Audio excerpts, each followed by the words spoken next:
Screen echoes from the valley, telling the African story. I think it was Chinua Achebe who said our problem is simply and squarely leadership. And nobody has proven him wrong since then. It is what makes the difference. Leadership is what makes the difference. I know my sheep, and they know me. I call them by their name, by their names. I lead, and they follow me. That is John chapter 10, Jesus talking about himself as a good shepherd. They follow me. Followers follow wherever the leader is going. Africa's problem is leadership. You have African nations where one man has been president for 30 years, 40 years. At the expiry of his term, they enact another law. No institution, person. And when he finishes, he hands over to a member of his family. That is still happening in Africa. So the democratic structures that create checks and balances and makes leaders to be accountable, those things are lacking in Africa.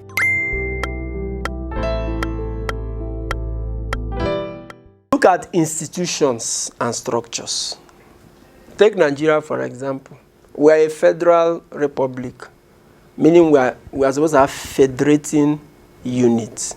But everybody knows that in reality, what Nigeria seems to be practicing is unitary system of government.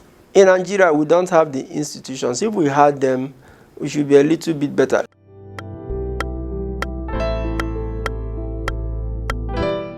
Who says that the president should be appointing INEC chairman? Who says that the president should be appointing Inspector General of Police? There are many things the president is doing that doesn't have to be done by him, because he will appoint somebody who is going to be loyal to him. And nobody will claim that in Nigeria those things have not been happening. Look at the history of appointment of Inspector Generals of Police. The president can appoint anybody. And sometimes people are appointed, a junior officer is appointed, and his seniors who have put in years and the country has spent money on them, what would they be done? Compulsorily retired. Because you are not following a process. Why can't you have a process that gets people to climb to that position by merit? Instead of running a centralized system of government where one man controls everything, decentralize. There is such thing called the division of labor. I don't know whether I can use it as an analogy here. Let us not be jack of all trade and master of none.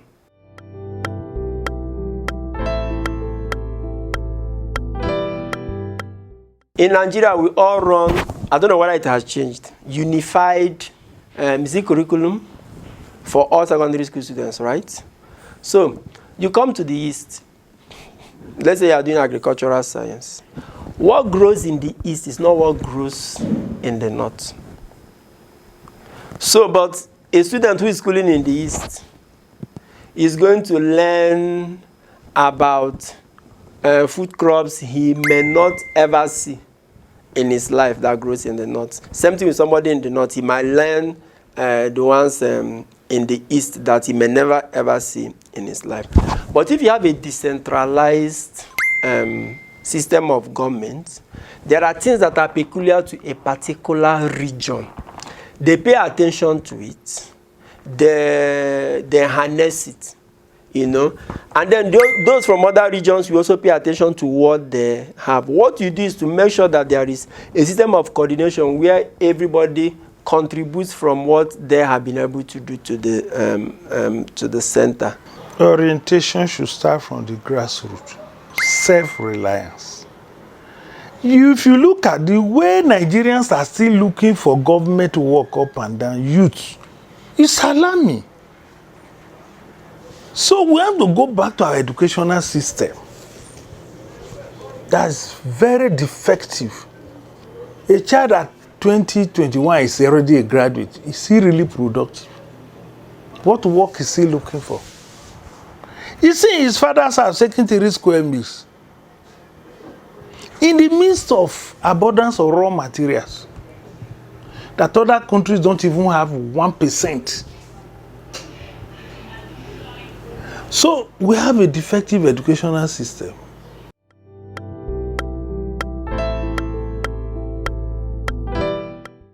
We are not giving the right development. We are not. Because you see a small child, and you look at the child, you see what the child can do, but you are pushing him.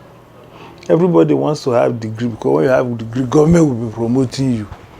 Ask most youths now, why do they want government work? They tell you, saying, this private work, you'll be coming to work every day. And private work, you must go on duty even if it is Saturday. Private work, is this what is doing? So this is why I say, how can you start your life with laziness when your mates are highly productive abroad? You want to be in Nigeria, say any day you not go, nobody will disturb you. When month end, they must pay you. Is that what you will continue to do? Those who even gave us that pattern have long stopped it. Is it 30,000 you pay somebody we used to feed? When NEPA bill alone is already more than that now.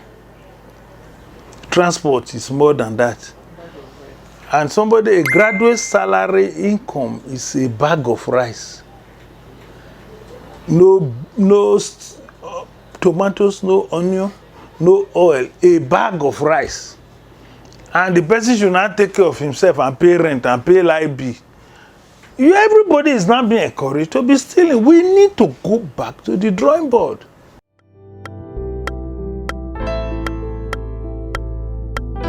It's not just hurrying to get degrees that makes knowledge.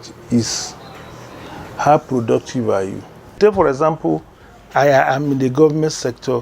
I'm highly pleased. I start giving my brothers and sisters work. Am I really helping them? I'm destroying them. What are they going to get there? I said they are stealing. There is nothing they are going to get there. I will teach them how to become somebody. I know a palm sec who was my priest who retired and announced his 7 million in the church. Some your boys in my church were disappointed. Say this man worked for 35 years with PhD with 7 million to have 7 million. That cannot buy land in Yanya. Because one of their shop in area market is about 200 million. So if you start putting your family members in government work, you are destroying them. I don't dream about it because I was a victim of it. If you carry your child and give the biggest job in Nigeria, you have destroyed that child. The struggling ability of that child, of that generation is ended. After you, they will crumble. And when you travel out, you don't see these things there we are capitalizing on here. To me, it's nonsense. If I steal money and give my son, I have destroyed my son. That's the truth. But I should teach them how to make money.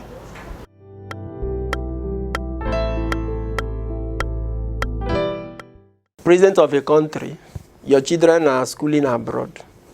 Your medical attention is abroad. The cars you drive from abroad. But your country has resources for all those things. Haban. If I'm abroad, I will encourage you more because the more you bring, my people are having a better life. So let's not blame the West. I am not saying that they are not guilty, but let's not blame them. You know, you can't put sugar in somebody's tongue and not expect the person to lick it. Why can't African leaders promote their own? So it depends on what you want in life. This is what I want. We should train our children like that. I refuse to send my children abroad. They are not going anywhere. Let them get their PhDs here and solve the problem of Nigeria here.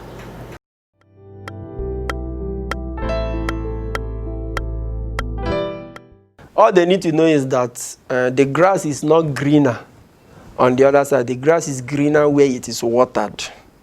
And I think by now, people should know that there is no free lunch anymore. And that things are not even as easy as they think over there. You go there, you have to start struggling now and stuff like that, you know. So that is where I might differ a little bit from them. Let's stay and put pressure on our government. By the way, that is where religion is an accomplice. The way Amana God deposited things in African countries is shocking. It's shocking. So we are not even supposed to experience a lack at all. We are supposed to be richer than the people we are running to. So you can see no part, for example, in Nigeria, you don't have raw materials that when you see it, you yourself will be shocked. A chief consultant mineralogist showed me some of the documents, the overhead shots from Europe concerning Nigeria. The man was crying. He told me everything is just there. All the natural resources that keep life going, you can say 90% of them come from Africa. You have agriculture, mineral resources, and all of that. We are told that phone, the most important component in making phone is mined in where? In Congo. Yep. Congo Republic. Yet it's one of the poorest countries in the world. It's Congo. You know, diamond, gold, South Africa. Oil, Nigeria, Angola, so many other places. Then you now talk about agricultural product, cocoa. Without cocoa, you can't make chocolate. Without cocoa, you can't make beverages like Milo, Ovaltine. Switzerland and some other countries, the money they make from just chocolate alone. Some African countries can't even make it in their budget. Yet the raw material for that comes from Africa.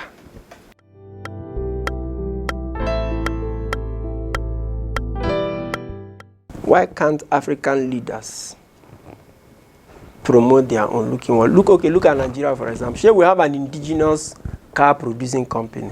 What car do our government officials use? Even in the state where that car is produced, what does the governor and the other people use? Nobody is coming to solve it for us. Nobody. People say they are importing they are waiting for technology to be imported. Wait now. Somebody will give you his best so that you'll be better than him. Don't go and develop your own. Are they forcing us? Yes. We Africans, first of all, have been taught to see anything African as inferior to whatever comes from the West. Same thing with black and white. Black man has come to think that, has been made to think, maybe through the years of slavery, that you are inferior to the white. You know, it is our problem, not their problem. They have to do what they can to survive. And if to survive means to subject us, they will keep doing it until we are the one who should free ourselves. Nobody is forcing us.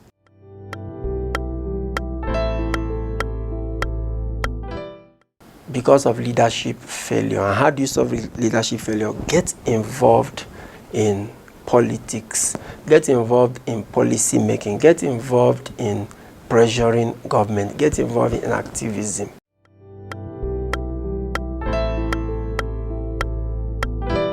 If you give people the impression that poverty is a spiritual issue, so they want to sow seed to escape poverty. They want to do 30 days fasting and prayer to escape poverty. They want to do crusade to escape poverty, which we know. Even Israel, where the Bible is written, the people you call the people of God. Israel started prospering when they invested in science, and it is science and technology that is their backbone. They are not less godly than us.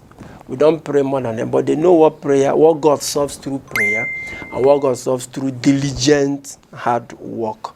Christians must get to know that. All religious people have to know that prayer is one of the means God does things.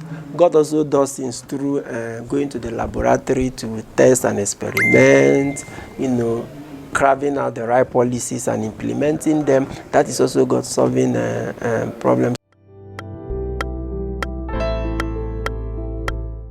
Some governance in Africa that needs to be done like business. They need to have some business-like kind of this mindset to some governance. To some areas of governance. Let people apply for it.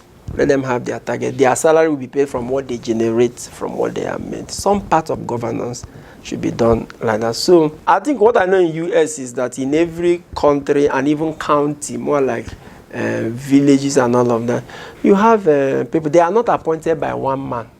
For example, every police commissioner in the state in Nigeria is appointed by the Inspector General of Police. He can bring somebody from Zamfara and take him to Imo State who does not know the terrain of Imo State. He can bring somebody from Imo State and take him to Sokoto who does not know the terrain of Sokoto.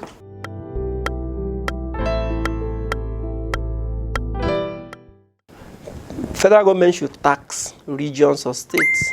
If my state produces oil, allow me to do everything about production and sell. Your job is to monitor what I sell, and then you tax me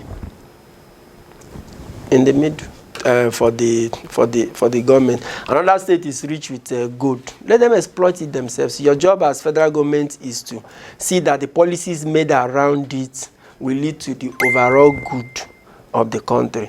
You know, it's not for you as federal government. You are the one who come and collect everything, and you cannot even manage whether at the end of the month you are giving people stipends. You know, stipends that are based. No. Things could be done better.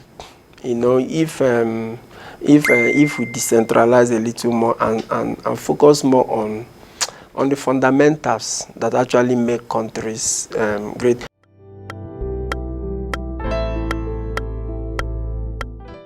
Realizing that Nigeria is a country, every Nigerian outside Nigeria sees themselves as one. Why can't we inside Nigeria see ourselves as one? It will help us. The Nigerians, that we should love ourselves.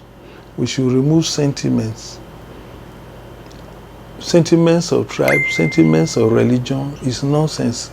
It's meant for mediocres. If you have nothing to offer, you marry sentiments. If you have something to offer, you offer it to the world.